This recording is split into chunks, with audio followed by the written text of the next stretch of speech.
जब बीजेपी और जेजेपी सरकार डबल इंजन की सरकार सत्ता में आई थी, बड़े बड़े वादे किए थे, जीरो टॉलरेंस और जीरो लेवल का भ्रष्टाचार होगा, कहीं कोई चिड़िया भी पर नहीं मार सकती। लेकिन यहाँ तो साहब आजकल बहुत कुछ देखने को मिल रहा है। हरियाणा प्रदेश में 500 करोड़ घोटाले का पर्दाफाश किया है। पूरे हरियाणा से अलग अलग जगह से बड़े बड़े घोटालों की तस्वीर दिखा चुके हैं और बातचीत करवा के ऐसे ऐसे धुरंधर लोगों से जो अपनी जान पे खेल के घोटालों को उजागर करते हैं। आज फिर से एक बहुत बड़ा मुद्दा है हरियाणा प्रदेश का और नगर परिषद भिवानी का। लेकिन जैसे जैसे इसके प्याज के छिलके उतरते जा रहे हैं तो ये किसी भी फिगर तक जा सकता है। ये एक ऐसा मैच है जिसमें कोई वो है ही नहीं कि एक ओवर में कितनी बॉल फेंकनी है। इतना बड़ा स्टेप उठाया नगर परिषद जाने के बाद, तो पहले क्या आप डरते थे अपने घोटाला उजागर? नहीं। अब जैसे ही कार्यकाल खत्म हुआ वो भी बोल पड़े तो उन्होंने भी जानकारियां देना शुरू करी। कुछ लोगों ने खुल के देना शुरू करी, कुछ लोगों ने नीचे नीचे देनी शुरू कर दी। तो जैसे जैसे आगे बढ़ता गया मामला तो वैसे वैसे परतें खुलती गई। पूरी नगर परिषद लपेटे हुए। वाइस चेयरमैन, उनके कुछ चहेते पार्षद, नगर परिषद के ईओ, सेक्रेटरी, अकाउंटेंट, जो भी कर्मचारी थे वो इसमें शामिल हैं। और हो सकता है जिला प्रशासन के कुछ अधिकारी भी शामिल हो और कुछ इनके पॉलिटिकल आका उस बैंक अकाउंट में से अपनी मनमर्जी की जगह पे अमाउंट ट्रांसफ़र कर लेते थे। बोगस फर्मों को बोगस बिल दिखा के चेक काटते थे। लेडीज अंडर गारमेंट के 22 लाख रुपए के बिल दिखा के चेक काट रखे हैं। लेकिन फर्मों से वापस कमेटी के अकाउंट में पैसे आ रहे हैं, काउंसिल के अकाउंट में पैसे आ रहे हैं, सरकारी खाते में पैसे आ रहे हैं कि ठीक है जी ये हमने नहीं लेने थे, पकड़ो। और एग्जैक्टली वही फिगर 1,34,38,613 रुपये, कोई 1 रुपया ऊपर नीचे नहीं, विदिन 1 मंथ वापस जाता है। फिर बाकायदा हिस्सा सेट होके फिर दोबारा से चेक करते हैं। टेक्निकल किस्म का घोटाला है, इसकी जड़ें और ज़्यादा गहरी है। जिले से बाहर के भी मामले, अब लखनऊ, पानीपत, कहाँ पे ये भिवानी की पुलिस घूमती फिरेगी। इसलिए हमारी मांग ये थी कि सीबीआई को या ईडी को या किसी भी दूसरी सक्षम एजेंसी को शामिल कर लिया जाए जिसके पास ये चीज़ें ट्रैक करने के, ट्रेस करने के अच्छे रिसोर्सेज हो। जिनके बैंक मैनेजर ने कबूलनामे में नाम दिए हैं उनको तुरंत प्रभाव से गिरफ्तार कर लिया जाए। नगर परिषद का जो रिकॉर्ड है, चाहे वो रजिस्ट्रियों का है, PID का है, नकली रसीदों का है, वो अभी भी उन लोगों के संरक्षण में है जिनके ऊपर आरोप हैं। वो अभी तक पुलिस ने जब्त नहीं किया है। इन घोटालेबाजों ने भिवानी की ज्योग्राफी बदल के रख दी है। अब कोई खुश हुआ बैठा कि मैं तो अपनी दुकान की PID बनवा के ले आया, अगले ने रिकॉर्ड में एक क्लिक से उसको मकान बना डाला दुकान को। ऊपर से देखने पर तो ये लगता है कि पुलिस बहुत ईमानदारी से काम कर रही है, तफ्तीश कर रही है, जगह जगह छापे मार रही है। इनको पता नहीं किस बात की जल्दी थी कि बाद में कुछ जीवन खत्म हो जाएगा इसके बाद, कि जो करना है कर डालो, बाद में कुछ बचेगा ही नहीं। और भिवानी में सार्वजनिक नाम की कोई जगह छोड़नी ही नहीं है। इतनी जल्दी में थे ये कि सब कुछ बस अपनी जेब में डाल। जो पार्षद कुछ बोलते थे, आवाज़ उठाते थे, तो 2 इनके पास तरीके थे। ये रपिए रखिए, ये लठ रखे, उठा लो, कौन सा चाहिए। तो ज़्यादातर रपिए उठा लेते थे। लाठियों के साथ कौन टक्कर लेगा। जैसे सरकार चलाते टाइम बांटते हैं ना, एरिया बांट देते हैं, ये 4 जिलों के DTP तुम्हारे, बड़े नेता के, ये 3 जिलों के तहसीलदार तुम्हारे, तो यहाँ ये बांट रखे थे। कचरे के ठेके वाले ठेकेदार को तुझे 4 पार्षद शटल रखने, तुम्हें ये 2 लोग शटल रखने। और पार्षदों के भी बाकायदा वो जैसे कैबिनेट मिनिस्टर, राज्य मंत्री ये होते हैं, वैसे वो थे। ये 2 लाख पर मंथ वाले, ये 25,000 पर मंथ वाले। आप देख रहे हैं हरियाणा न्यूज़ 24, जहां हर खबर मिले सच के साथ। नमस्कार, स्वागत आपका हरियाणा न्यूज़ 24 पे। मैं हूं मुन्ना लांबा, मेरे सहयोगी प्रिंस लांबा के साथ। आज हम मौजूद हैं भिवानी, और भिवानी आज हम आपको एक ऐसे व्यक्ति से मिलाने जा रहे हैं। वो है RTI एक्टिविस्ट। वज़न तो 100 ग्राम है, लेकिन 500 करोड़ घोटाले का पर्दाफाश किया है। अब आप सोचने पे मजबूर हो जाएंगे। जब बीजेपी और जेजेपी सरकार डबल इंजन की सरकार सत्ता में आई थी, बड़े बड़े वादे किए थे, जीरो टॉलरेंस और जीरो लेवल का भ्रष्टाचार होगा, कहीं कोई चिड़िया भी पर नहीं मार सकती। लेकिन यहाँ तो साहब आजकल बहुत कुछ देखने को मिल रहा है हरियाणा प्रदेश में, और हम आपको पूरे हरियाणा से अलग अलग जगह से बड़े बड़े घोटालों की तस्वीर दिखा चुके हैं और बातचीत करवा के ऐसे ऐसे धुरंधर लोगों से जो अपनी जान पे खेल के घोटालों को उजागर करते हैं। आज फिर से एक बहुत बड़ा मुद्दा है हरियाणा प्रदेश का और नगर परिषद भिवानी का। 500 करोड़, आप विश्वास नहीं करेंगे, यानी कि 1 करोड़ 2 करोड़ का मामला नहीं है साहब। कोई 20 लाख या 50 लाख का भी मामला नहीं है, मामला बनता है 500 करोड़। यानी कि 500 करोड़ रुपए में पूरा भिवानी नया बच सकता है। सब इतना बड़ा गड़बड़ घोटाला हो जाता है और सरकार के कानों कान खबर नहीं होती, तो ये तो हो ही नहीं सकता। क्योंकि छोटी मोटी रकम आप इधर उधर कर सकते हो साहब, लेकिन 1 करोड़ रुपए भी ब्लैक मनी छुपाना बहुत कठिन काम होता है।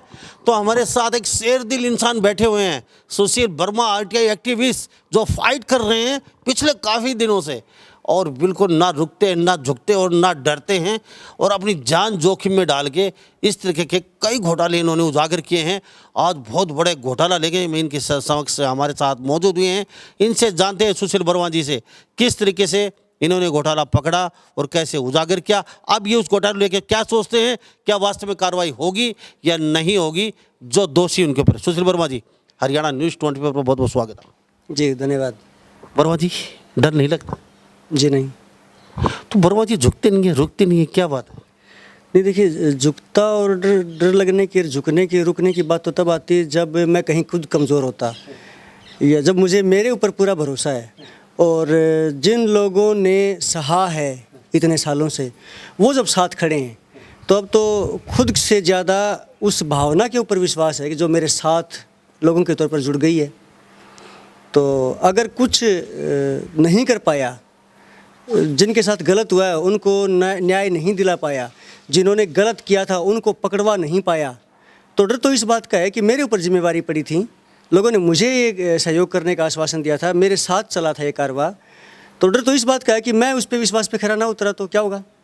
वर्मा जी, 500 करोड़ के घोटाले की बातचीत हो रही है जी। वर्मा जी, 500 करोड़, इससे ज़्यादा का भी हो सकता है, क्योंकि जब शुरुआत हुई थी तो ये लगा था कि 20-30 करोड़ का मामला होगा, लेकिन जैसे जैसे इसके प्याज के छिलके उतरते जा रहे हैं तो ये किसी भी फिगर तक जा सकता है। ये एक ऐसा मैच है जिसमें कोई वो है ही नहीं कि एक ओवर में कितनी बॉल फेंकनी है और एक ओवर में कितनी नो बॉल फेंकनी है और कितने ओवर तक ये चलना है। जब तक है करते रहो, चलते रहो, तो ऐसे में तो कुछ लिमिट है ही नहीं कि कितने तक का ये मामला रहा होगा। नॉन स्टॉप घोटाले होते रहे। नॉन स्टॉप हुआ है, कोई रोक टोक। तो ये जो 500 करोड़ से इससे ज़्यादा भी अब हो सकता है, ये 5 साल का है या पीछे तक के लेके आ रहे हो? कुछ जो फिगर्स हैं वो तो पहले से भी चले आ रहे हैं, यानी को कुछ 500 करोड़ में, यानी कि 20-30 करोड़ का। जी 20-30 करोड़ का भी हो सकता है, 50-60 का भी हो सकता है। यानी कि जब से प्राइवेट बैंकों में सरकारी महकमों के खाते खुलने शुरू हुए थे, कुछ तो वहाँ से हैं। और जो कुछ अच्छा, इसमें एक बात और है, इसमें वो चीज़ें शामिल नहीं हैं जो ठेकेदारों से कमीशन लिया जाता है, वो इसमें शामिल नहीं है। उसको तो इस तरीके से मानते हैं जनप्रतिनिधि भी, ठेकेदार भी और आप हम जैसे जागरूक लोग भी, तो हमारा हक है, वो तो आएगा ही, वो तो आएगा ही। उस पे हम रोक भी नहीं लगा सकते। ईंट भट्ठे वालों से कमीशन, ब्लॉक, टाइल, सीमेंट, इनसे जो कमीशन, लाइटें खरीदी, कुछ सामान खरीदा, परचेज में अपना कमीशन रख लिया, ये उसमें शामिल नहीं है। तो ये जो 500 करोड़ का भिवानी नगर परिषद का है ये घोटाला, जी ये भिवानी नगर परिषद का है। ये तो ये शुद्ध है, प्योर, यानी कि बिल्कुल कैश। एक परियोजनाओं के जो परियोजना हो रही थी आपके भिवानी शहर में, उनके नाम से पैसा निकलवा लिया। ये डाका है, इसमें ये आपको मैं बताऊंगा अभी, परियोजनाओं के नाम से नहीं, इसमें तो बिना परियोजनाओं का भी है। मैं आपको बताना शुरू करता हूँ। तो आपको पता कैसे चला इसका? पहली बार कैसे आपने इतना बड़ा स्टेप उठाया नगर परिषद जाने के बाद? तो पहले क्या आप डरते थे अपने घोटाला उजागर? नहीं, देखो इस 5 साल के दौरान जब बीच बीच में भिवानी में जाते आते थे ना, भिवानी की दुर्गति देखते थे, तो कहीं ना कहीं अंदेशा तो होता था कि भाई विकास का पैसा, भिवानी के ग्रांट सही मायने में खर्च नहीं हो रही शहर के ऊपर, ना सड़कों पे, ना लाइटों पे, ना पार्कों पे, ना किसी और चीज़ों पे। और कुछ लोगों से बातचीत होती थी, मीडिया के साथियों से या कुछ जो जिम्मेवार अधिकारी उनसे, तो वो भी दबी जुबान में कहते ज़रूर थे कि ये गड़बड़ चल रही है, लेकिन कोई एविडेंस, कोई सबूत, कोई प्रूफ ऐसे नहीं थे। पता कैसे चला वो आपको बता दूं, 15-20 दिन पहले तक बिल्कुल भी अंदाज़ा नहीं था कि ये इतना सारा हो रखा है यहाँ पे। एक अखबार में एक खबर छपी कि कुछ नकली चेक पे साइन सुइन का मामला आया कि कुछ नकली साइन चेक पकड़े गए हैं जो फर्जी फर्मों के काटे गए। बाई चांस भिवानी में था, पूछी, उस पत्रकार भाई से पूछी क्या अपडेट है, एसपी साहब से मिला, उन्होंने कुछ जानकारी दी। अगले ही दिन 20-22 साथियों को लेकर नगर परिषद के गेट पे धरना दिया, लोगों से अपील करी कि निकाल के लाओ, और पुलिस प्रशासन से रिक्वेस्ट करी, दबाव भी बनाया कि एफआईआर दर्ज करो। सिर्फ वो एक शिकायत दी थी किसी ने, एक पूर्व पार्षद ने। अगले ही दिन उसके ऊपर एफआईआर लॉन्च हो गई। जैसे ही एफआईआर लॉन्च हुई, जैसे ही लोगों को हम वहाँ थोड़े से खड़े दिखे सड़कों पर, प्रशासन के दरवाजे पर और कुछ मीडिया चैनलों पे, लोगों ने बताने शुरू कर दिए। जो त्रस्त थे, पीड़ित थे, उनने भी, और जो उनके बीच में ही बैठा करते और जिनके उस टाइम हिम्मत नहीं हुआ करती, हिस्से में रोले हुआ करते, यानी कि आपको बोल तो दिया था कि इस खेल में 5% आपके, 10% आपके, और बाद में दिए नहीं गए। जब तक कार्यकाल था बोले नहीं। अब जैसे ही कार्यकाल ख़त्म हुआ वो भी बोल पड़े, तो उन्होंने भी जानकारियाँ देना शुरू करी। कुछ लोगों ने खुल के देना शुरू करी, कुछ लोगों ने नीचे नीचे देनी शुरू कर दी। तो जैसे जैसे आगे बढ़ता गया मामला, तो वैसे वैसे परतें खुलती गई। वर्मा जी, हम मुद्दे पे आते हैं सीधा सीधा। आपने 500 करोड़ के लगभग मामला उजागर कर दिया, तो सब पूरी नगर परिषद लपेटे में। नगर परिषद के निवर्तमान चेयरमैन, वाइस चेयरमैन, उनके कुछ चहेते पार्षद, नगर परिषद के ईओ, सेक्रेटरी, अकाउंटेंट, जो भी कर्मचारी थे वो इसमें शामिल हैं, और हो सकता है जिला प्रशासन के कुछ अधिकारी भी शामिल हो, और कुछ इनके पॉलिटिकल आका, जिनको ये उनका हिस्सा पहुंचाते थे। संरक्षण मिला हुआ था। नहीं तो अकेले ये जो अपने आप को पार्टी का छोटा मोटा कार्यकर्ता कहते हैं टेक्निकली बोलने में, तो इन छोटे मोटे कार्यकर्ताओं की इतनी हिम्मत नहीं थी कि इतना ये नंगा 500 करोड़ रुपये हजम कर जाए। हाँ, ये हजम कर जाते। आपने बहुत बड़ा एक मुद्दा उठाया भिवानी के लिए, तो हम शुरुआत से जानना चाहेंगे, पता कैसे चला, कुछ डिटेल थोड़ा सा लोगों को साझा करेंगे। देखिए, जो इसमें जिस एक मामले में एफआईआर लॉन्च हुई है, और उसमें एक्सिस बैंक के ब्रांच मैनेजर को अरेस्ट भी किया है पुलिस ने। तो वो क्या था कि बैंकों में अनाप शनाप अकाउंट खुलवा रखे थे। हर 3 महीने में नया बैंक अकाउंट खुलवा लेते थे। उस बैंक अकाउंट में से अपनी मनमर्जी की जगह पे अमाउंट ट्रांसफ़र कर लेते थे। बोगस फर्मों को बोगस बिल दिखा के चेक काटते थे। अंडरगारमेंट, लेडीज़ अंडरगारमेंट के 22 लाख रुपए के बिल दिखा के चेक काट रखे हैं। लेडीज़ अंडरगारमेंट्स ये देख लीजिए वास्तव में ही। और चेक भी कितने का? 22 लाख का। 22 लाख रुपए के लेडीज अंडर गारमेंट्स, यानी कि 22 लाख से कुछ ऊपर के चेक काट दिए। तो ऐसी कौन सी लेडीज अंडर गारमेंट्स आने लगी कि 22 लाख? नहीं आए, नहीं कुछ भी नहीं, लेकिन ऐसे ही बोगस बिल, बोगस फर्में अपने खुद के रिश्तेदारों के नाम से नकली फर्जी फर्में बनवा ली। उनमें सिर्फ वो पैसा, नगर परिषद का पैसा जो ग्रांट के तौर पर वहाँ मौजूद था, जो विकास में लगना था, या जो लोगों के टैक्स कलेक्शन का पैसा था, वो पैसा वहाँ से खुर्द-बुर्द कैसे किया जाए। और वहाँ से उन फर्मों से फिर कैश निकलवा के, जैसे एक में तो उसने एक्सिस बैंक के ब्रांच मैनेजर ने अपनी डिस्क्लोजर स्टेटमेंट में कबूलनामा दिया भी है कि ये 33 लाख रुपए मेरे मदर के खाते में थे, इसमें से 30 लाख रुपए मेरे हैं, 25 लाख इसके हैं, 15 लाख इसके। उसने सब के नाम भी उगले हैं उसमें। यानी कि कुछ तो ढाढ़सबंदी आप लोगों को, भिवानी के लोगों को, कि गुनाहगार धीरे धीरे चपेटे में आ रहे हैं। हाँ, लेकिन अभी भी जो बड़े बागड़ बिल्ले हैं वो जब तक नहीं आएंगे तब तक एक ऐसा तो है नहीं कि अकेले ब्रांच मैनेजर ने सारे कांड कर दिए हों। ये तो एक है, मैं आपको जो बता रहा हूँ। सिक्योरिटी के पैसे रखे हुए थे अमृत योजना के, जो ये घरों में पेयजल पाइपलाइन बिछाई जाती है, इसका सिक्योरिटी अमाउंट रखा हुआ था 4 करोड़ 80 लाख रुपए, जिसमें ये प्रावधान है कि उसकी ना तो कोई चेकबुक होती है, ना ही उस खाते में कोई लेन देन होता है। वो जस्ट लाइक एफडी होता है वो खाता, वो सिक्योरिटी अमाउंट होता है, उसमें से भी गबन कर डाला। क्या बात है जी, मानना पड़ेगा। 10 जून 2020 को, मैं आपको स्टेटमेंट दिखाऊंगा, 10 जून 2020 को अचानक किसी एक खाते से 1 करोड़ 34 लाख रुपए उसमें जमा कराए जाते हैं अमृत योजना वाले खाते में। 10 जून को ही 4 अलग अलग फर्मों के MK ओवरसीज, फलाना दिकड़ा, मतलब बोगस फर्में, 4-5 घंटे के अंदर अंदर ही सारे पैसे RTGS कर दिए जाते हैं, खाता जीरो। आपस में झगड़ा हो जाता है हिस्सेदारों का, डाकुओं का बंटवारे के ऊपर झगड़ा हो जाता है। पंचायत बैठती है कि ठीक है 1 महीने में सारे पैसे वापस आ जाएंगे। फर्मों से म्यूनिसिपल कमेटी के अकाउंट में, म्यूनिसिपल काउंसिल के उसी अकाउंट में ट्रांजैक्शन होती है RTGS के जरिए। आपने पूरे देश में ऐसा मामला नहीं देखा होगा। चलो, पहली बार ऐसा देश में मामला मिल रहा है। जांच का विषय हो सकता है जी, जांच का, जिनको चेक काटे वो हो सकता है कि वो फर्जी थे, नहीं थे, वो हमारे आरोप हैं। लेकिन फर्मों से वापस कमेटी के अकाउंट में पैसे आ रहे हैं, काउंसिल के अकाउंट में पैसे आ रहे हैं, सरकारी खाते में पैसे आ रहे हैं कि ठीक है जी, ये हमने नहीं लेने थे, पकड़ो। और एग्जैक्टली वही फिगर 1 करोड़ 34 लाख 38,613 रुपये, कोई 1 रुपया ऊपर नीचे नहीं। विद इन 1 मंथ वापस जाता है। फिर बाकायदा हिस्सा सेट होके फिर दोबारा से चेक कटते हैं उन्हीं के या उनसे और ज़्यादा दूसरी फर्मों के। ये एक छोटा सा मामला है जो पकड़ में आया पुलिस का, ठीक है। अब ये ट्रांजैक्शन 50 करोड़ की भी हो सकती है, 60 करोड़ की भी हो सकती है। सिर्फ जो फर्जी चेक काटे गए हैं, फर्जी फर्मों को फर्जी बिल दिखा के, जो परचेज कभी हुई नहीं, जितनी भी फर्में हैं, कोई पानीपत की है, कोई लखनऊ की है, कोई भिवानी की है, एक भी फर्म ऐसी नहीं है जिनसे नगर परिषद को कोई भी ऑफिशियल या तो उससे काम करवाया हो, कोई टेंडर दिया हो, कोई परचेज दी हो या कोई सर्विस प्रोवाइड करी हो। सिर्फ बोगस अंधेर नगरी, अंधेर नगरी चौपट राजा।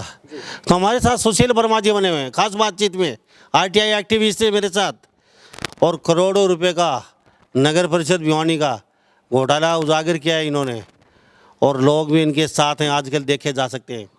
और आज भी बहुत बड़ा प्रदर्शन किया है इन्होंने भिवानी में, सैकड़ों लोगों के साथ मिलके घोटाला उजागर को लेके।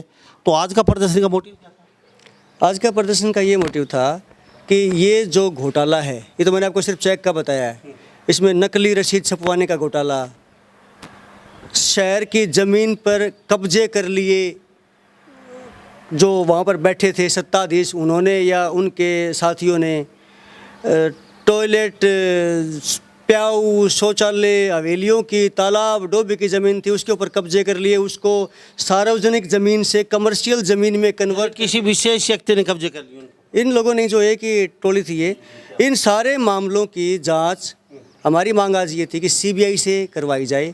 और जो ये बैंक ट्रांजैक्शन हुई है, टेक्निकल किस्म का घोटाला है, और सॉफ्टवेयर में अदला बदली, नकली साइन। बैंक के मैनेजर को तो गिरफ्तार कर दिया? बैंक के मैनेजर गिरफ्तार जरूर कर लिया, लेकिन ये मनी लॉन्ड्रिंग भी इसमें हुई है। अच्छा जी, रात को 9 बजे ट्रांजैक्शन हुई है, किसी के खाते में कैश डाला गया है, किसी से निकाला गया है। तो ये क्या है कि मांग ये थी कि हम शहर की पुलिस की ईमानदारी पे या किसी और चीज़ पे सवाल नहीं उठा रहे, हम तो ये कह रहे थे क्योंकि ये टेक्निकल किस्म का घोटाला है, इसकी जड़ें और ज़्यादा गहरी हैं, जिले से बाहर के भी मामले, अब लखनऊ, पानीपत, कहाँ पे ये भिवानी की पुलिस घूमती फिरेगी। इसलिए हमारी मांग ये थी कि सीबीआई को या ईडी को या किसी भी दूसरी सक्षम एजेंसी को शामिल कर लिया जाए, जिसके पास ये चीज़ें ट्रैक करने के, ट्रेस करने के अच्छे रिसोर्सेज हों, जिसके पास मैन पावर हो।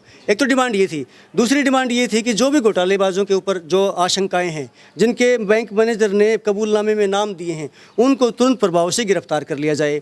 और तीसरी मांग ये थी कि अभी भी नगर परिषद का जो रिकॉर्ड है, चाहे वो रजिस्ट्रियों का है, पीआईडी का है, नकली रसीदों का है, वो अभी भी उन लोगों के संरक्षण में है जिनके ऊपर आरोप हैं, वो अभी तक पुलिस ने जब्त नहीं किया है। इसको मतलब आपको डर लगता है कुछ उसमें छेड़खानी? 100%।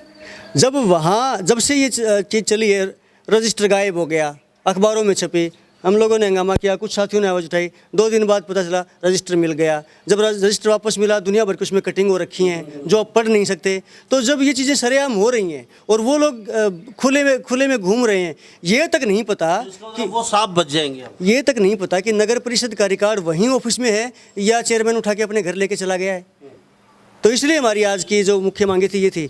मैं रसीद का मैंने बीच में आपको जिक्र किया था, मैं बताना चाहूँगा आपके दर्शकों को, नकली सॉफ्टवेयर से नकली बोगस रसीदें इशू करी जाती थी। यानी कि नगर परिषद में अगर कोई भिवानी शहर का नागरिक अपनी ज़मीन, प्लाट, दुकान, मकान के लिए पीआईडी बनवाने आ गया, उसको जारी कर दी, वो पैसा वो अपनी जेब में डाल लिया, सरकार के खजाने में जमा नहीं हुआ। चलो आप कह रहे हैं नकली, वो इस जांच में सामने आया है। नगर परिषद के ईओ ने, नगर परिषद के अधिकृत ऑफिसर्स ने ये लिख के दिया है कि ये हमारी रसीदें नहीं हैं जो लोग लिए घूम रहे हैं। तो लोग बहुत ज़्यादा चपेटे में आने वाले हैं। मैं तो बता तो रहा हूँ कि वो तो वहाँ तो कोई था ही नहीं ऐसा। वो लोग तो बेचारे मारे जाएंगे ना, अभी सुन रहे हैं, देख रहे हैं, वो उनको बोल तो दीजिए अपना रिकॉर्ड बोला है, लोग वहाँ पे जा के देख रहे हैं। लंबा जी, इन घोटालेबाजों ने भिवानी की ज्योग्राफी बदल के रख दी है। कमर्शियल ज़मीन के नाम से, जैसे कमर्शियल के अलग रेट हैं टैक्स के, प्रॉपर्टी टैक्स के, और रेजिडेंशियल के अलग हैं। कमर्शियल के 600 रुपये स्क्वायर यार्ड है, रेजिडेंशियल के 120 रुपये प्रति स्क्वायर यार्ड है। किसी की दुकान थी, ले लिए, उससे जो रेवेन्यू ले लिया वो 600 के हिसाब से ले लिया। मान लीजिए 100 गज का था, 60,000 रुपये ले लिए। अंदर दूसरे कंप्यूटर में असली वाली रसीद काट दी, रेजिडेंशियल दिखा के 120 के हिसाब से 12,000 रुपये, 48,000 रुपये जेब में, पूरे शहर का। अब कोई खुश हुआ बैठा कि मैं तो अपनी दुकान की पीआईडी बनवा के ले आया, अगले ने रिकॉर्ड में एक क्लिक से उसको मकान बना डाला दुकान को। आफत आने वाली है बहुत बड़ी। आफत आने वाली पूरे शहर की ज्योग्राफी लिए क्या कहेंगे, खंगाल लो दोबारा से रिकॉर्ड। मैं तो कहता हूँ कि जाके देख लो। और रेजिडेंशियल, जैसे रेजिडेंशियल में भी जिसके साथ गड़बड़ है वो तो आपके साथ हाँ वो आ रहे हैं। भिवानी का एक लाल डोरा है, हर शहर गांव का होता है। लाल डोरे के 0 चार्जेस होते हैं प्रॉपर्टी टैक्स में। लाल डोरे से बाहर के 120 रुपये। रेजिडेंशियल की बात कर रहा हूँ मैं। अगर किसी का भिवानी से बाहर होता करोड़ के ऊपर अगर कोई 500 गज का प्लाट की पीआईडी बनवानी है, उसे तो ले लिया 120 के हिसाब से 60,000 रुपये, लेकिन उसको दिखा दिया कि ये तो अंदर है, शहर के अंदर, नए बाजार के पास है। अगले का प्रैक्टिकली जो है वो रोहतक रोड के ऊपर है, खरक गाँव के या इस पे शहर से बाहर निकल के पालवास रोड के ऊपर है, और दिखा दिया वहाँ पे, क्योंकि उसके पैसे जेब में डालने के लिए रेवेन्यू जमा ना कराना पड़े, उसको दिखा दिया शहर के अंदर लाल डोरे के अंदर। तो ऐसे ऐसे गबन हुए हैं। अब इनको आप क्या घोटाला कहोगे, गबन? अब इसकी बता दीजिए आप कैसे अंदाजा लगा सकते हैं कितने का था। और सुन लीजिए, शहर की प्राइम लोकेशन पे जो तालाब, डोबी, जोड़ हुआ करते, 8 एकड़ में फैला हुआ था, 6 एकड़ को प्लाट में कन्वर्ट करके आपस में मिल बैठ के उसके, क्योंकि घर की वही थी, काका लिखनिया था। 2 एकड़ बचा। 2 एकड़ बचा हुआ है। और मुझे उम्मीद है ये 2 एकड़ को भी अगर अब कुछ शहर के लोग जाग गए हो तो अलग बात है, नहीं तो इनकी तो कोशिश ये थी कि वहाँ दिखा देते, यहाँ जोड़ था ही नहीं, ये तो कभी से मार्केट थी। तो हमारे साथ ये सुशील वर्मा जी बने हुए खास बातचीत में, और ये आरटीआई एक्टिविस्ट है। और तस्वीरों में देख लीजिए, नगर परिषद का बहुत बड़ा घोटाला, हरियाणा प्रदेश में पहला ऐसा नगर परिषद है जहाँ पे इतना बड़ा घोटाला हुआ है। आरटीआई एक्टिविस्ट इनको इतना ज़रूर पता चल चुका है, ये जो धनराशि है, एक व्यक्ति या 2 व्यक्तियों का इतना बड़ा हौसला नहीं हो सकता कि 500, 700, 1000 करोड़ रुपए अकेले हजम कर जाएं। ये तार बहुत लंबे लंबे फैले हुए हैं, और कार्रवाई होगी कैसे होगी ये तो पता नहीं है। वर्मा जी, सबसे पहले मैं आपसे एक बात जानना चाहूँगा, कोई धमकी आई कभी? नहीं, सीधे तो कोई ऐसी नहीं, लेकिन एक साथी ने बतौर शुभ चिंतक ज़रूर एक संदेश भिजवाया था वाया कि भाई सावधान रहना, सचेत रहना, तेरे नाम की सुपारी उठ रही है। तो मुझे टेक्निकली तो पता नहीं इसका मतलब क्या है, लेकिन अंदाज़ा ज़रूर हो गया था कि उसका कहने का मतलब क्या है। तो कहा भाई ठीक है, अब क्या कर सकते हैं, अब क्या इस बात से क्या घबराना। जब आप किसी चीज़ के लिए उतरते हो फील्ड में, तो ये तो हथेली पे लेके रखनी पड़ती है जान तो उसमें, और इसके ऊपर तो कोई दिमाग में ही नहीं है। असली जीत मैं इस बात को मानता हूँ, जो शहर का एक रिक्शा चलाने वाला, टेम्पू चलाने वाला, कोई बुजुर्ग रिटायर लेने वाले, 80 साल के पेंशन लेने वाले, मोची जूती चप्पल गांठने, वो जब वो फ़ोन करके कहते हैं ना कि भाई हमारे मतलब बेटा आपने बहुत अच्छा चांदना सा आ गया, तो मैं आपको एक चीज़ दिखाना चाहूँगा। कल मुझे एक बुजुर्ग अंकल मिले और मुझे अपनी जेब से रुकवा के, ये एक ही नोट था उनके पर्स में, कुल मिला के एक नोट था 20 रुपये का, और ये मुझे दिया सिर पुचकार के कि ये आशीर्वाद समझना। तो मैंने ये प्रसाद समझ के मैंने कहा पर्स में रखूँगा, जेब में रखूँगा, कहीं और पैसों के साथ खर्च ना हो जाए, तो मोबाइल के कवर में डाल लिया। तो ये जो जब उनकी भावनाएं जो जुड़ी हुई ना, कि फिर वो सारे डर निकल जाते हैं। फिर तो ये लगता है कि इनके आशीर्वाद के आगे ऐसे टुच्चे लोगों से क्या डरना। और जो आपने बात पूछी, ये भाई ये कह रहे हैं कि हमारे साइन नहीं है, फर्जी साइन करके पैसे निकाले। हाँ जी, हाँ जी। देखिए, 1 मिनट के लिए मान लिया उनके साइन नहीं है, 1 मिनट के लिए यही मान लिया कि उनकी जगह कोई और फर्जीवाड़ा कर रहा था। 2-3 साल तक लगातार ये चलता रहा। आप वहाँ एक जिम्मेवारी वाली कुर्सी के ऊपर बैठे हुए हैं, मुखिया के तौर पर, शहर के पहले नागरिक के तौर पर, एज ए चेयरपर्सन, दूसरा आदमी मान लो एज ए वाइस चेयरपर्सन। उनके घर में, उनकी दराज में से, उनके रूम में से, उनके बराबर वाले कमरे में से चीज़ें निकलती रही, चेक बुक निकलती रही, सारे पैसे निकल रहे हैं, मोबाइल पे मैसेज आ रहे हैं तो भी ध्यान नहीं, बैंक स्टेटमेंट आ रही है तो भी ध्यान नहीं, ऑडिट हो रही है तो भी ध्यान नहीं। तो क्या ये लापरवाही नहीं है? चलो मान लिया वो घोटाले में शामिल नहीं है, क्या गैर जिम्मेवाराना व्यवहार का दोषी नहीं है? दोष तो वो भी है। आपके घर में डाका डाला जा रहा है सरेआम, और आप खुद एडमिट कर रहे हो कि हाँ मेरे साइन कोई और कर रहा था, मुझे पता नहीं चला। 2.5 साल तक लगातार मेरे ही खातों से, जिसके उसके साइनों के बिना कोई भी लेन देन नहीं हो सकता। चेयरमैन के साइन होने मस्ट हैं, ईओ या सेक्रेटरी में से कोई भी एक कर सकता है, 2 साइनों से लेन देन होता है। तो क्या वो लापरवाही का मुकदमा नहीं होना चाहिए? गैर जिम्मेवाराना ड्यूटी निभाने का मुकदमा दर्ज नहीं होना चाहिए? खुद अपने आप को एक लोक सेवक की भूमिका होती है वहाँ पर बैठने की, जो एक्ट है, जो अपने कानून है उसके हिसाब से, वो एक मर्यादित पद है, वो एक स्टैट्यूटरी पद है, संवैधानिक क्या बोलते हैं, कानूनन बनाया हुआ पद है। ऐसे नहीं कि वो किसी ने भी पंचायत में 2 लोगों ने कहा और वहाँ जाके बैठ गए। चलो मान लेते हैं आपकी बात, सारी एग्री करते हैं, घोटाला हुआ है, बहुत बड़ा घोटाला हुआ है। तो अभी क्या लगता है आपको, क्योंकि जो घोटाला एक व्यक्ति नहीं कर सकता, 2-5 लोगों का काम नहीं है 1,000 करोड़ रुपये हजम करना, तो उनके सिर पे आपको लगता है हमारी जो ऊपर तक पहुंच है, लास्ट ऊपर तक, तो उनका कुछ डेफिनेटली, निस्संदेह, बिना ऊपर की पहुंच के, बिना ऊपर के लोगों को इस कांड में शामिल किए संभव ही नहीं था। ठीक है, छोटे मोटे कर दिए, ठेकेदारों से कमीशन ले लिया और कर दिया, वो तो बिल 20 की जगह 22 का बना दिया, यहाँ तक तो शायद कर लेते ये, लेकिन यूं सरेआम लूट मचा रखी थी, ये ऊपर के पॉलिटिकल जो इनके राजनीतिक संरक्षण के बिना बिल्कुल भी संभव नहीं था।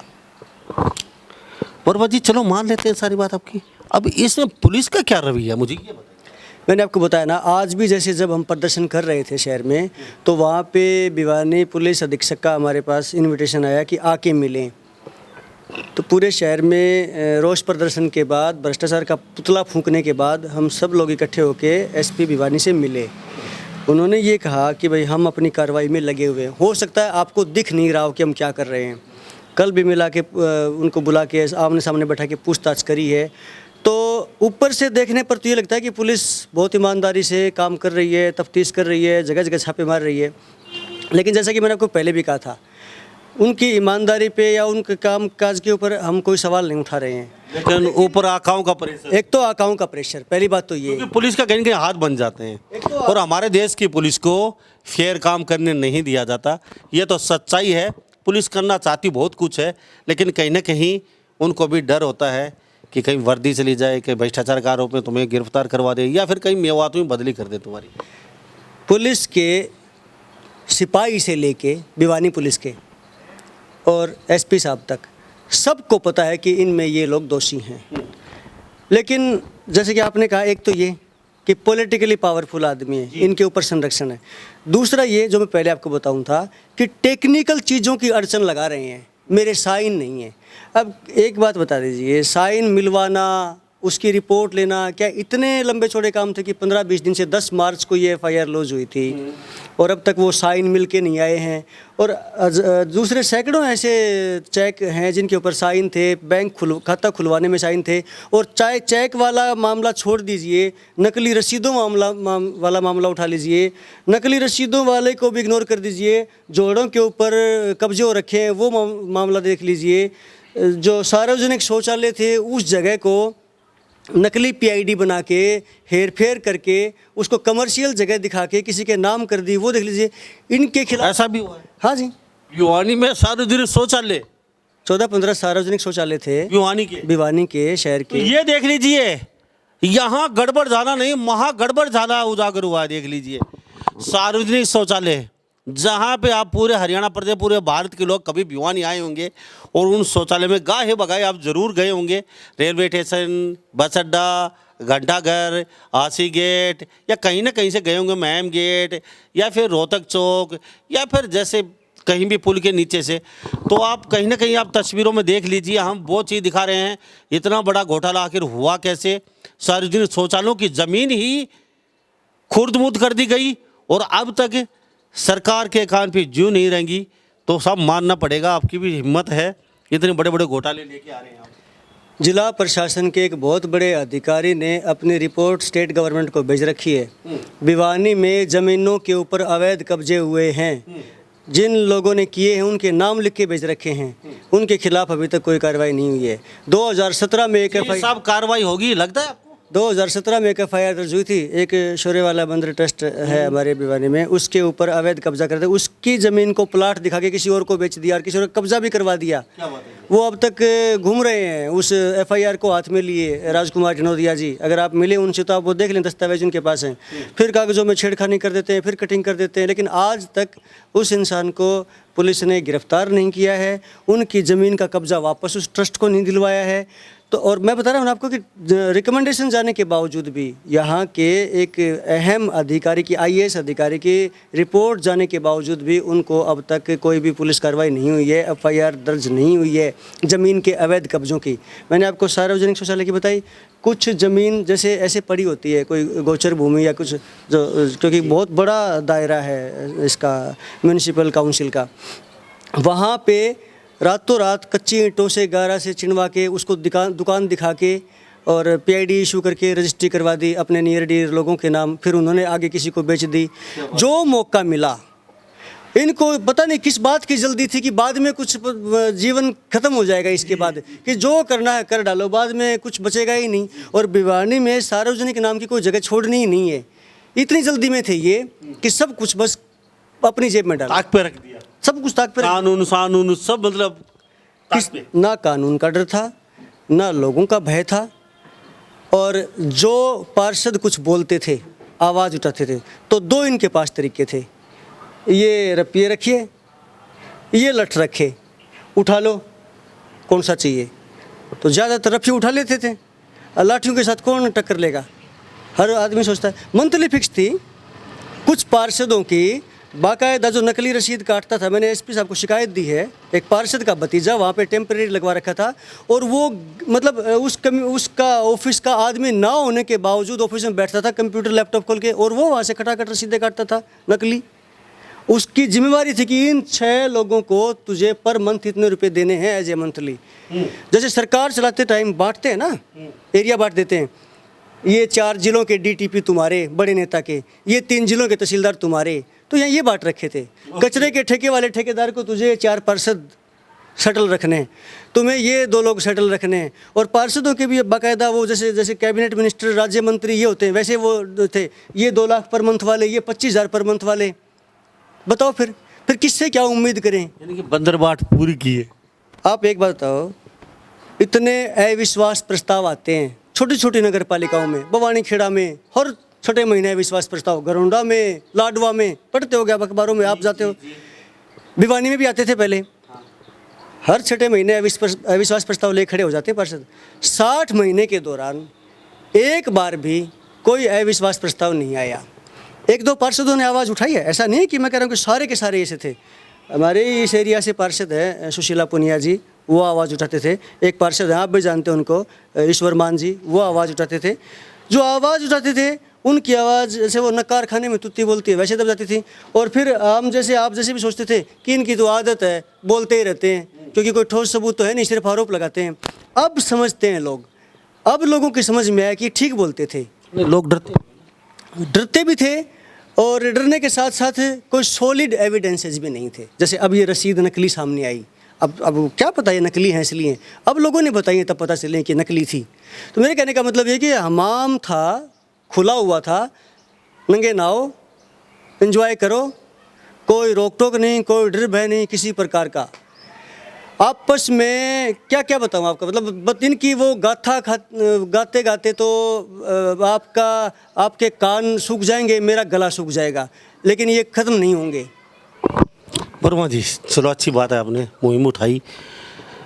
चलते चलते मुझे एक बात और बता दीजिए। चलो, ऐसा तो है नहीं डिप्टी सीएम दुष्यंत चौटाला को इस बात का पता नहीं हो, ऐसा तो है नहीं मुख्यमंत्री महोदय जो भ्रष्टाचार मुक्त सरकार का वादा लेके हरियाणा प्रदेश में पहले खुद की, दूसरी बार डबल इंजन की सरकार बनाई है, लेकिन क्या लगता है उनको पता नहीं होगा? इतने बड़े जो सीएम हैं, उनके पास अपने आईटी सेल है, उनके पास अपनी पुलिस फोर्स है, उनके पास गुप्तचर विभाग है, हर जिले की हर व्यक्ति की वो सीआईडी भी रखते हैं। तो ऐसा तो हो नहीं सकता। 500 करोड़ से ज़्यादा का घोटाला बता रहे हो भिवानी का, इतना बड़ा घोटाला और उनको पता नहीं हो, ये तो हो ही नहीं सकता। तो फिर ये कार्रवाई क्यों नहीं हो रही? आपको क्या लगता है कार्रवाई होगी या नहीं होगी? बिल्कुल पता है, सब पता है, ऊपर तक पता है। जो जिला और ये अपने चहितों को बचाने में लगे हो। देखिए, डिप्टी कमिश्नर होते हैं, वो सीधे रिपोर्ट करते हैं ऊपर तक, एसपी होते हैं, वो सीधे रिपोर्ट करते हैं। और इस सरकार ने तो एक नया काम और कर रखा है कि सुशासन सहयोगी हैं हर जिले में, जो मैंने सुना है कि सीधे सीएम ऑफिस में रिपोर्ट करते हैं, वो यहाँ पर बैठे हैं। उनका काम तो यही है ना, सुशासन सहयोगी लगा रखे हैं सभी के सभी जिलों में, जिनको बाकायदा जिम्मेवारी दे रखी है कि सुशासन चले, कोई गड़बड़ ना हो। यहाँ तो कुशासन चल रहा है। तो यार सू की और कू की दोनों रिपोर्ट तो वाकई होंगी, ठीक है, रिपोर्ट तो है ही है। सीआईडी है वो अपनी रिपोर्ट भेजती है, रिपोर्ट है। अब नेताओं के साथ हो क्या रखा है, यहाँ के लोकल नेता लगा लीजिए, हमारे एमएलए एमपी हैं, उनको क्या पता नहीं है? ऊपर नीचे छोड़िए, सब जगह पता है। रोहतक में पता है, भिवानी में पता है, चंडीगढ़ में पता है, दिल्ली में ही पता होगा। लेकिन कोशिश क्या है कि भाई वहाँ पे तो 20 लोगों के नाम आ रहे हैं जो करप्शन में इन्वॉल्व थे। तो एज ए पॉलिटिशियन सब कह के मेरे वाला बस सेफ रह जाए, बाकी सारे बेशक रगड़े जाएं। हर एक की इंडिविजुअल यह रखिए कि मेरे वाला बच जाए, बाकी चाहे सारे रगड़े जाएं। वो मेरे वाला कौन सा है? वो दो तरीके के हैं मेरे वाले, या तो वो उनके साथ जो भी लेन देन सेटिंग पेटिंग हो रखी थी वो वाले, या किसी और हिसाब से सोशल पॉलिटिकल मामले में वहाँ उनके आदमी बैठे हुए थे उनके। तो चाहते तो हैं कार्रवाई हो, लेकिन नाप तोल के कैलकुलेशन के हिसाब से कार्रवाई हो। ये नहीं कि जिसका भी दोष है सबको अंदर ठोको, ये कार्रवाई नहीं हो रही है। और इसी कार्रवाई को करवाने के लिए लोग सड़कों के ऊपर हैं। तो आपके विधायक घनश्याम सराफ दोबारा से बीजेपी के बड़े गद्दा और नेता बता रहे हैं कि भिवानी दोबारा जीते हैं वो, तो उनका इसमें कोई 3 बार घनश्याम सराफ बीजेपी के मंत्री, और आप कहते हैं कि 3 बार जीत चुके, तो उनका कोई रोल नहीं है इसमें? इतना बड़ा घोटाला हो जाता है। जनता ने तीसरी बार जिताए हैं, उन पे विश्वास जताया है जनता ने, और बम्पर वोटों से उनको जीत दिलाई है, तो इनका इसमें कहीं रोल नहीं है घनश्याम सराफ? बात हुई थी, वो तो ये कह रहे हैं कि जो भी दोषी हैं उनको जितने भी जो भी सज़ा दिलवानी है या उनके खिलाफ कुछ भी मुझे ऊपर तक बताना है मैं बताऊंगा। उनको सारी चीज़ें बता दी थी कि ये हो रहा है, तो अब वो उम्मीद तो है कि बताएंगे। और जितने भी यहाँ पे लोकल अथॉरिटीज़ हैं उनके अलावा, विधायक के अलावा और जो भी पॉलिटिकली स्ट्रॉन्ग लोग हैं चाहे किसी भी पार्टी के हैं, सबको बताया है। अलग अलग हमारे साथ जो भी लोग जुड़े हुए हैं वो कहीं ना कहीं किसी और पॉलिटिकल पार्टी से भी जुड़े हुए हैं, तो उन्होंने अपने पॉलिटिकल पार्टीज़ के सीनियर लोगों को बताया है कि ऐसे ऐसे चल रहा है। खबर में सबके है, नॉलेज में सबके है, लेकिन कौन कितना पेन लेगा सवाल ये है। और पेन लेने के बाद फिर असली दोषी तक पुलिस को पहुंचने दिया जाएगा क्या, सवाल ये भी है। तो बातचीत के लिए बहुत बहुत धन्यवाद। आपने बड़े खुलासे किए हैं, आज बड़ा प्रदर्शन किया है, तो मुख्यमंत्री भी देख रहे हैं, सुन रहे हैं। तो हम आशा करते हैं मुख्यमंत्री जी आपने भ्रष्टाचार मुक्त सरकार का देने का वादा किया था, और भिवानी में इतना बड़ा भ्रष्टाचार हो जाता है और दोषी अभी कानून के दायरे से बाहर हैं। तो सुशील वर्मा जी की जो मेहनत है, भिवानी वासियों का जो पैसा है, इतना बड़ा घोटाले का, कहीं नहीं उनको न्याय मिल पाए। तो आप पूरे भिवानी ज़िले को, पूरे हरियाणा प्रदेश को बड़ी आस है कि इस मसले को आप निष्पक्ष भाव से जल्दी जल्दी निपटाएंगे और दोषियों को सख्त से सख्त सज़ा दिलवाएंगे। सुशील जी चलते चलते क्या कहेंगे? मैं तो ये कहूँगा कि जो भी दोषी हैं, ऐसा भी नहीं है कि भाई सबको लपेट दो। जो एक्चुअल में दोषी हैं और जिनका दोष सिद्ध हो चुका है कागजों के हिसाब से, बाकी कोर्ट में न्यायालय में साबित होता रहेगा टेक्निकली कि कितना दोष था कितना नहीं था, लेकिन जो प्रेमा फेसी होता है कि प्रथम दृष्टया देखते ही समझ में आती है कि हाँ ये आदमी कसूरवार है, उनको तुरंत प्रभाव से गिरफ्तार करना चाहिए सरकार को, क्योंकि ये इसकी जड़ें बाहर भी हैं भिवानी से, और ये टेक्निकल किस्म का मामला है। बैंकों का फ्रॉड सब चीज़ें इसमें शामिल हैं। इसमें किसी सक्षम दूसरी एजेंसी को, ईडी को, सीआईडी को, सीबीआई को इन्वॉल्व करना चाहिए भिवानी की इकोनॉमिक सेल के साथ साथ। और तीसरी बात ये डिमांड है पूरे भिवानी शहर के लोगों की तरफ से, छोटी काशी की तरफ से, कि जो सामान, जो रिकॉर्ड अभी भी उन चोर डाकुओं के संरक्षण में है उसको जब्त कर लिया जाए, और जो सस्पेक्टेड लोग हैं उनको वहाँ ना घुसने दिया जाए। मैं यही कहना चाहूँगा। तो अब तो शॉर्टकट शब्द आप कह रहे हैं काट पीट के उनको बराबर कर दिया जा रहा है, कोशिश कर। तो उसमें जो काटा पीटी की है तो वो भी तो सही दोष ही है, क्योंकि वहाँ उन चीज़ों को जैसे काटा कैसे, इसीलिए बोल रहा हूँ कि जैसे ही पता चल, कहीं ना कहीं ज़्यादा गुनाह कर रहे हैं, क्योंकि काटने से साफ पता चलेगा कि कोई ना कोई चीज़ नहीं छुपाई जा रही है, तो सीधा कानून तो साबित नहीं, उसमें दोष तो साबित हो ही रहा है वो काट रहे हैं। दोष यही तो मैं बोल रहा हूँ कि प्रेमा फेसी तो ये दोष साबित हो ही चुका है। अब इसमें तो केवल धाराएं, सेक्शन, ये वो कौन शामिल है ये लगना चाहिए। भाई एक ऊपर से देखने पर तो पता चलेगा कि हाँ ये चीज़ हुई है, मेरे हाथ से फ़ोन गिर गया, हाँ फ़ोन टूटा है, कितना टूटा है, कितने में ठीक हो जाएगा, बात की बात है ना। लेकिन फिलहाल तो टूटा है, उसको जिसने तोड़ा है तुरंत प्रभाव से अंदर करना चाहिए। और भिवानी शहर के लोगों के लिए एक अपील करना चाहूँगा कि मैं तो बार बार कहता रहा हूँ कि आप अगर जागरूक होकर सड़कों पर नहीं उतरे, अगर आपका दबाव पुलिस के ऊपर, प्रशासन के ऊपर नहीं रहा, तो सब लिपापोती हो जाएगी। और जो आपके लिए पैसा आया था वो इन चोरों की जेब में आगे भी पहले भी चला गया और आगे भी जाता रहेगा। इसलिए आप लोगों को थोड़ा सा अलर्ट रहना पड़ेगा, बिना डरे, निडर होके। कोई डरने की ज़रूरत नहीं है, चोरों से, गुंडे लोगों से क्या डरना। डर तो शरीफ आदमी से होना चाहिए कि ये मेरे लिए कुछ ये उल्टा सीधा ना सोच ले। बदमाश आदमी से क्या डरना। सुशील जी धन्यवाद, थैंक यू बातचीत। बहुत बहुत धन्यवाद। तो हमारे साथ ये सुशील वर्मा जी बने होते खास बातचीत में, आरटीआई एक्टिविस्ट हैं। इस बारे में आप क्या सोचते हैं? इन सभी बातों के साथ मैं मुन्ना लांबा, मेरे सहयोगी प्रिंस लांबा के साथ हरियाणा न्यूज़ 24। नमस्कार, जय हिंद। आप देख रहे हैं हरियाणा न्यूज़ 24, जहां हर खबर मिले सच के साथ।